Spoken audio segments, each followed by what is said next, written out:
Hola, ¿qué tal? ¿Cómo están, estimados estudiantes? Les saluda Mr. Veramendi y en esta noche vamos a comenzar esta nueva sesión de aprendizaje acerca de un tema muy interesante, pero antes de eso quiero hacerles una pregunta y en base a lo que ustedes están viendo en imagen. La pregunta es la siguiente, es una pregunta que pueden contestar inclusive dentro de lo que vendría a ser la actividad. ¿Crees que los peruanos somos nacionalistas y por qué?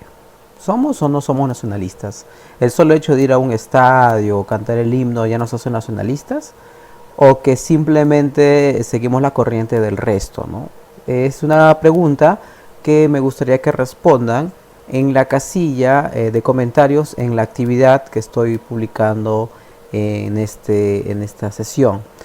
Voy a leer cada uno de sus comentarios, por si acaso es parte también de la nota, así que por favor escríbanlo, quiero saber sus respuestas, porque justamente de esas respuestas voy a dar el siguiente tema.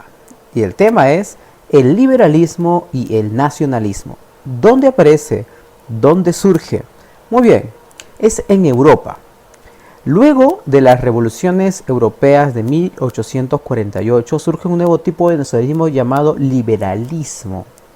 Este nacionalismo de Europa llamado liberalismo surge bajo una necesidad, pero la pregunta es cuándo y dónde se origina exactamente. Bueno, se origina en Inglaterra, en el Parlamento inglés del siglo XVII. El propulsor de esto es John Locke, un filósofo inglés que define los principios del liberalismo en tres partes. Se basa en tres cosas el liberalismo básicamente.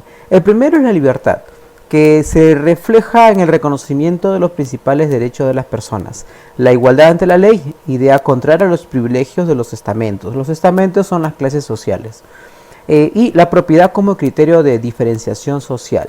Concepto que considera que solo los que tenían propiedades contribuían al Estado, mientras que por esa razón tenían un derecho a participar en el sistema político. Se considera eso como sufragio censitario en Inglaterra de esos siglos, ¿no? Del siglo XVII.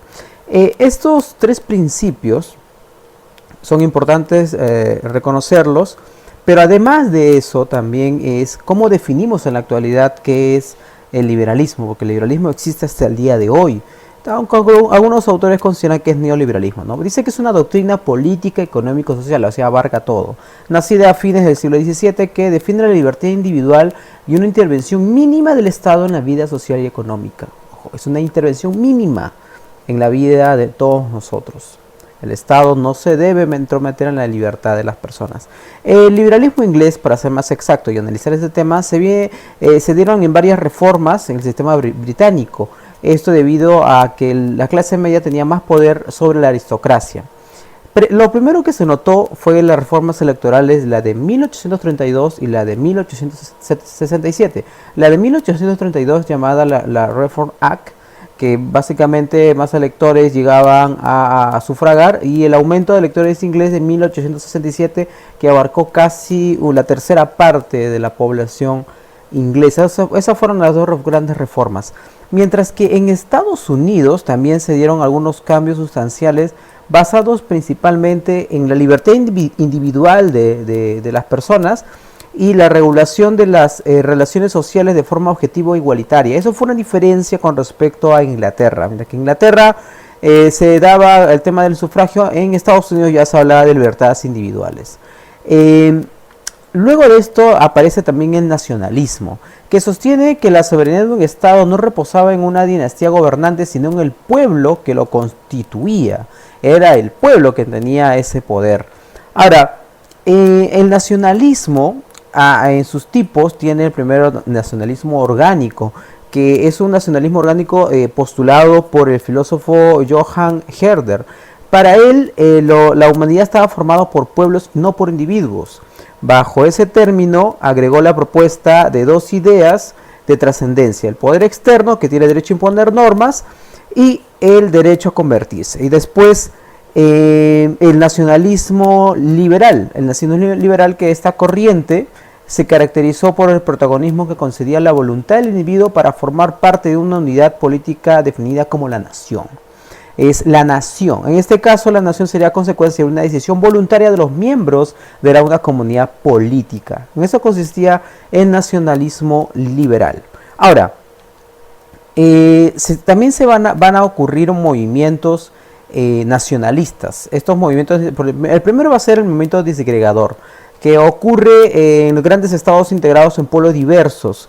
Los primeros movimientos nacionalistas lograron disolver la unidad del imperio en el siglo XIX, o sea, separaba el sistema imperial, básicamente la nación, el pueblo lo hacía, ¿no? Y después también los movimientos unificadores, que pretendían unir en un solo estado o una nación diversos territorios que eran independientes o que estaban bajo el dominio de otro estado. Los dos casos más destacados fueron la unificación italiana y la unificación alemana, que fue un tema histórico que ya veremos en las siguientes clases. Muy bien, chicos, muchísimas gracias por todo. Y también recordarles que parte de esta época es la famosa educación prusiana, vertical, donde se daba bastante prioridad a la autoridad del profesor. Esa educación alemana del siglo XIX, principio del siglo XIX, que hoy se originó principalmente en el siglo XVII, ¿no? Muy bien, chicos, eso sería todo.